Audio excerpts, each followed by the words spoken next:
Well, hello once again, dear friends. This is Pastor Mark here to talk with you once again about another book of the Bible that we're going to be reading here in our 2020 Read Through the Bible project. I'm so excited to get started on this. Another one of the books that we will be reading through starting on January 1st is the book of Ezra.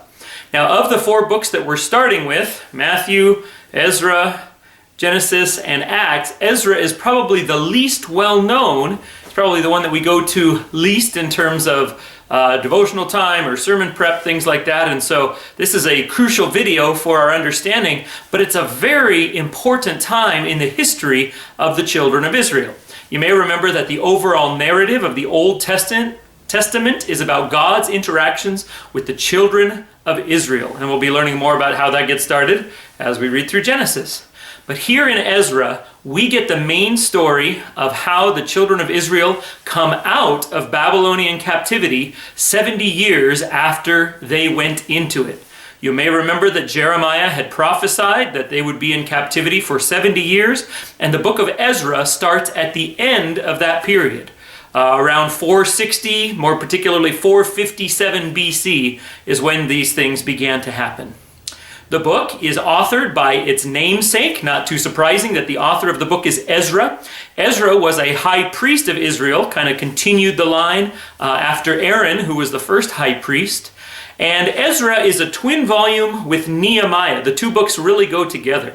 In fact, in some of the old translations of the Bible, they actually called Ezra first Ezra, and they called Nehemiah second Ezra. So in our Bible readings, we'll go through the first 10 chapters of Ezra there in the first 10 days, and we'll continue straight through to Nehemiah, and you'll see that it's a pretty straight through line there.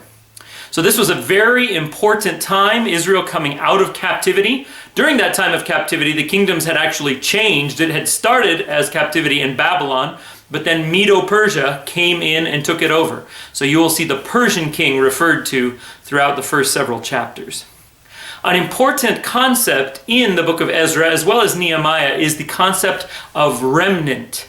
Not a super commonly used word in our daily facts, but it is important because strangely, after 70 years in Babylon, which became Persia, people got comfortable. A few generations of children were born, and people, built houses and planted things, and those plants grew up and matured. And when the opportunity came to go back to Israel, it was actually a minority of Jews who packed up and moved back to Israel.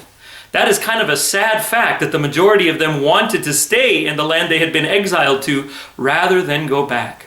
But it's important to us in the last days, in our concept as well, because the word remnant is also used in Revelation when the church goes into captivity. In fact, it's even called Babylonian captivity. How many will choose to come back out? It's hard to come back out, but the Bible says, "Come out of Babylon, my people. Go away from her corruptions, come back to the truth." So we want to pray to be spiritually those who come out of the confusion, the spiritual confusion and the oppression that has existed within Christianity. So Ezra's returning remnant back to Israel, they experienced many hardships. In fact, it's going to dispel us of the idea that if God is with us, everything should go easily, because we will read through the chapters of Ezra that they had numerous hardships. They had to rebuild the city at great expense and great cost and great toil. They had direct opposition as they were trying to rebuild it. They were also rebuilding the temple there on Mount Zion, as well as their own personal homes. They had a lot of work to do, and they had opposition while they did it. We'll see several forms of opposition throughout the book of Ezra. In addition, Ezra was very preoccupied with the purification of the people, how they were living, because they had adopted a lot of compromised principles while they were in Babylon and Medo-Persia. So we're going to see the important work of reestablishing Israel in its homeland.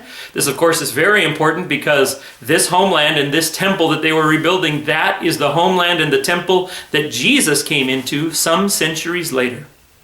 So it's believed that Ezra was authored around 440 BC, and they also believe that Ezra might have also been the author of 1st and 2nd Chronicles, because a lot of the verbiage is very similar between Ezra, Nehemiah, and 1st and 2nd Chronicles. So that's an interesting thing, but it's somewhat of a speculation. But scholars think that that might be the case.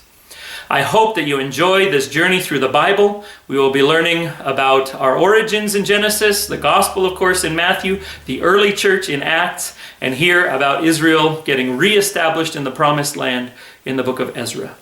God bless you all. I'm excited about this project, and I pray that you are too. Don't forget, if you want to comment below, you're more than welcome to. I'll be checking occasionally to see if there are any questions or comments to respond to, and obviously feel free to respond to each other as well. Hope you have a wonderful day. God bless your new year, 2021, and may He bless us as we're on this journey of learning together. Goodbye.